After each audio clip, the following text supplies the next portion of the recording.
Okay, good day everyone. Ito, proceed naman po tayo. How to connect the CCTV bulb without any internet connection. Okay, paano daw gamitin or paano i-install nang walang internet connection or tinatawag nating offline mode. Okay?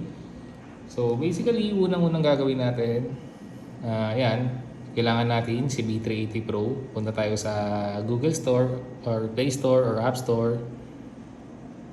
Search natin si B380 Pro. Yan, ito po, B380 Pro. So ito po yung kailangan natin. Yan. So kapag okay na yan, nakapag-register, pag na-download nyo na, ito po yung interface ni B380.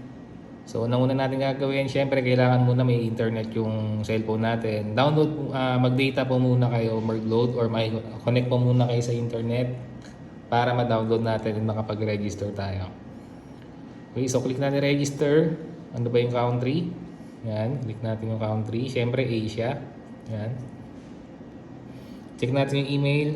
Input nyo po yung email address nyo, kung Gmail ba yan or Yahoo Mail. Basta email address, ilagay nyo po siya dito. So, ito po, example lang naman po ito. Yan. Sample, ito po yung email ko. Click nyo po yung next. Yan. Once na click nyo na yung next, si B380 Pro magpapadala ng code doon sa email address nyo. So, usually nasa inbox or spam folder po siya. Okay? So, pag na-receive nyo na, input nyo lang po dito yung code and then click nyo lang yung next. Pag na-click nyo na yung next, yan, maglalagay kayo doon ng password. Make sure tandaan nyo po yung password. And kapag okay na, po-proceed kayo dito. Okay? So, syempre, login ko muna yung account ko.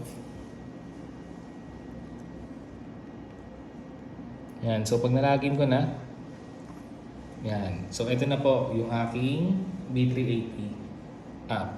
So, okay. Once na nakapag-register na kayo, set aside po muna natin. And, lalagyan na po natin ng power si CCTV bulb. Yan.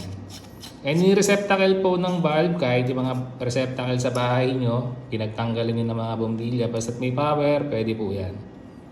Okay, so yan. Wait na lang natin. System is starting.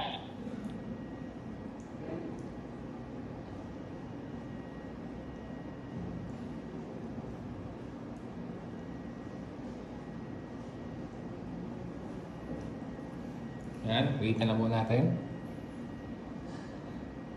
System startup completed. Yun, pangalawang voice prompt. Itong pangatlo ang hihintayin natin. Please scan the QR code with the camera to connect to the Wi-Fi. So ayun, sinabi niya, please scan the QR code from the camera. So andun, pag andun na tayo sa stage na yun, proceed na tayo. Ayan. So open natin tong B380. Yan, para make sure. B380. Yan. Ito, home natin. Please scan the QR code with the camera to connect to the Wi-Fi. Okay. So click natin yung add device. Pag na-click natin yan, dito sa baba, meron diyang add device. Okay. So asan natin makikita tong device ID ni camera? Ito po, nasa may sticker niya. Ito po yung device ID niya. So yan, input na lang natin. 7, 3, 4, The camera to connect to the Wi-Fi. 7, 3, 4, 919. Ay, sorry. 91933. So make sure po tama yung ilalagay ng device ID. Okay? So pag okay na yan, or pwede nyo rin naman pong i-scan. Ito po, i-scan. Wala naman pong problema. Scan the QR code Okay. with the camera to connect to the So pag okay Wi-Fi. na, click nyo po si confirm. Ayan, and then, para na po kayo kung ano pong device name ilalagay nyo. Kung gusto nyo pong home. Ayan, bahala po kayo kung ano pong gusto nyo. And then, click nyo po yung view device. Ayan. Makikita nyo offline yan. Device is offline. Please scan the QR Okay. code with the camera. So, ang gagawin natin, Wi-Fi. Ko-connect po muna tayo sa CCTV bulb. Sa hotspot niya. Okay, so paano yun? Punta tayong Wi-Fi. Okay? Kapag nasa Wi-Fi na tayo, hanapin natin yung hotspot. Okay? Scan the QR code Usually, with the camera si hotspot, nagsisimula yan sa MB, followed by the device ID. So, ito siya, di ba? 734919933. So, connect na tayo sa hotspot itong camera bulb na to. Yan. So, yun. Once connected na tayo sa hotspot, Scan the QR code with the camera to punta tayo sa connect to the B380 Wi-Fi. Pro. Okay? Pag may lumalabas na ganyan, disregard nyo lang kasi wala naman talaga tong internet yung hotspot niya. Click natin. Activating device, ito. Ang i-click nyo lang dito, only for AP hotspot. Yon. Connected na tayo dito sa ating CCTV bulb. Scan the QR Offline code with the connection. camera to connect to the Wi-Fi. Napapansin nyo, nag-voice prompt pa rin siya na connect to camera. Ay, to Wi-Fi. So, para mawala yon, punta tayo sa settings. Advanced settings. Device voice prompt, off natin. Yan. Hindi na siya magaganon. Hindi na siya magaganon, sorry. Hindi na siya magka-prompt ulit. Please scan the QR code So, with the kailangan muna natin camera syempre to i-save. connect to the Wi-Fi. Yan. So yan, okay na. Wala na. Kahit anong gawin nyo, hindi na magsasalita yan ng ganon. Okay? So ito po yung mga function or features ni camera. Yan. So meron tayong alarm. Yan. And then, itong light control. Light control, pwede nyo po siyang i-manual. Okay? On, off. Yan. Kung gusto nyo automatic, pag nakadetect ng dilim, mag-automatic on yan. Pero ngayon, off muna natin. Ito pa, inversion. Kung makikita nyo, nag-upside down lang yung display. So, depende yan kung paano nyo po in-install yung camera. Kayo na pong bahala.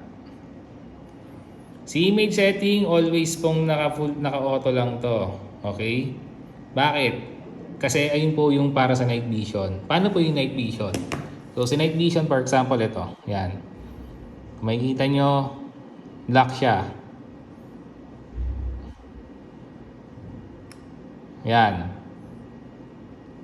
Pag na-detect ni camera na wala na talagang liwanag, automatically, mag-night vision siya. At yung viewing niya is black and white.